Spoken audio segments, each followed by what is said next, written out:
یہ تا اور الف تا یہ جو ہے علامات اسم میں سے ہے۔ کس میں سے ہے؟ اسم میں سے، علامات اسم میں سے۔ اور ہم نے پچھلے سبق میں 3 علامات کے بارے میں پڑھا، وہ کون سی تھیں؟ واو الف، واو نون اور یا نون۔ آج کے سبق میں اس اگلے سبق میں سبق نمبر 4 میں ہم 2 علامات کے بارے میں پڑھیں گے، تا اور الف تا۔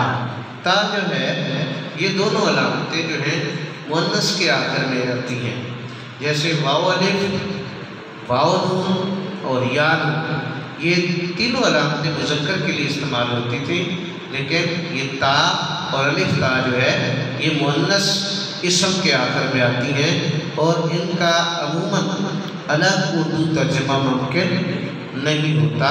تا یہ علامت واحد مؤنث کو ظاہر کرتی ہے، جیسے مسلمۃ اسلام لانے والی، کافرۃ کفر کرنے والی، رحمۃ رحمت، قریۃ بستی، عداوۃ دشمنی، قلیلۃ تھوڑی، الحیات زندگی، امۃ امت۔ اسی طرح یہ تا جو ہے واحد مؤنث کے لیے استعمال ہوتی ہے، اور تا کا الگ سے کوئی ترجمہ نہیں ہوتا۔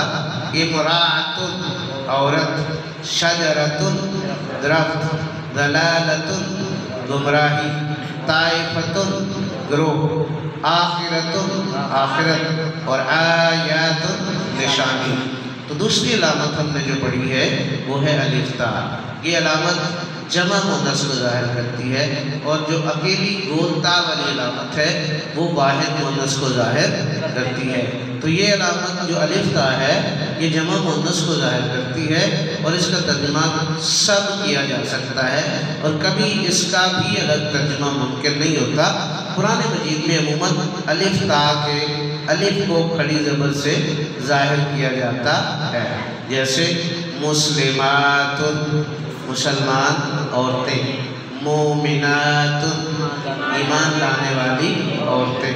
اس کا ترجمہ ہم یوں بھی کر سکتے ہیں مومن عورتیں، مومنات مومن عورتیں، قانتات۔ اب یہاں دیکھیں کہ آخر میں الف نہیں ہے بلکہ کھڑا زبر ہے، اور کھڑا زبر کے اوپر اس نے سرخ رنگ کا دائرہ لگایا ہوا ہے، تو یہ کھڑا زبر جو ہے الف کا قائم مقام ہے، اس لیے ہم اس کو یہاں آخر میں الف تا ہی سمجھیں گے اور پڑھیں گے، اور اس کا ترجمہ الف تا کے لحاظ سے کریں گے۔ اور الف تا جو ہے وہ جمع مؤنث کے لیے استعمال ہوتی ہے۔ تو فرما بردار عورتیں، قانتات فرما بردار سب عورتیں، عابدات عبادت کرنے والی سب عورتیں، کافرات کفر کرنے والی سب عورتیں، صادقات۔ اب یہ دیکھیں قاف کے اوپر جو ہے کھڑا زبر ہے اور تا ہے، تو ہم نے پڑھا ہے ابھی کچھ دیر پہلے کہ جو کھڑا زبر ہے وہ الف کے قائم مقام ہوتا ہے، تو یہاں ہم آخر میں کیا سمجھیں گے کہ یہ الف تا ہے، تو ہم اس کا ترجمہ الف تا کے حساب سے جمع مؤنث کے لیے کریں گے، صادقات سچ بولنے والی عورتیں، حسنات نیکیاں، حسنات۔ اب یہاں الف تا سے عورتیں مراد نہیں ہے، یہاں نیکیاں جمع کے لیے استعمال ہو رہا ہے لفظ، سیئات برائیاں، سیئات برائیاں یا گناہ، خطوات نقش قدم، ظلمات اندھیرے۔ کبھی مذکر اسم یا جمع کے آخر میں بھی تا آ جاتی ہے تو انہیں مؤنث نہیں سمجھنا چاہیے، جیسے طلحۃ، طلحۃ، حذیفۃ، اسامۃ، سلمۃ۔ تو تا جمع کے آخر میں بھی آ جاتی ہے، جیسے ملائکۃ، آلہۃ، السنۃ اور افئدۃ۔ یہاں پہ تا جو ہے وہ جمع کے ساتھ آ گئی ہے، لیکن ہم اس کو جمع ہی میں کنسیڈر کریں گے۔ تو آج کے سبق کا یہ خلاصہ کہ تا جو ہے وہ واحد مؤنث کے لیے آتی ہے، اور الف تا جو ہے وہ جمع مؤنث کے لیے آتی ہے۔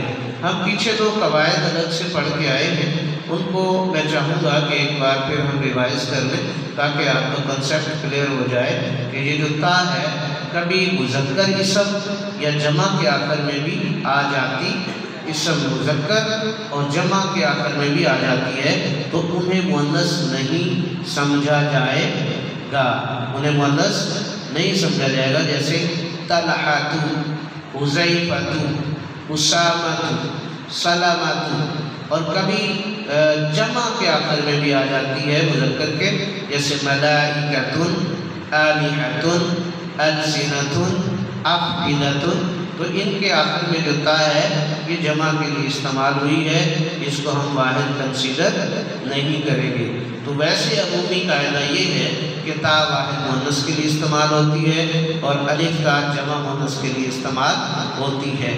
کبھی مذکر اسما یا جمع کے آخر میں بھی تا آ جاتی ہے۔ الحمدللہ رب العالمین وآخر دعوانا الحمدللہ رب العالمین۔ یہ ہمارا چوتھا سبق اپنے اختتام کو پہنچا۔ اللہ تعالی ہم سب کو قرآن فہمی پر استقامت عطا فرمائے۔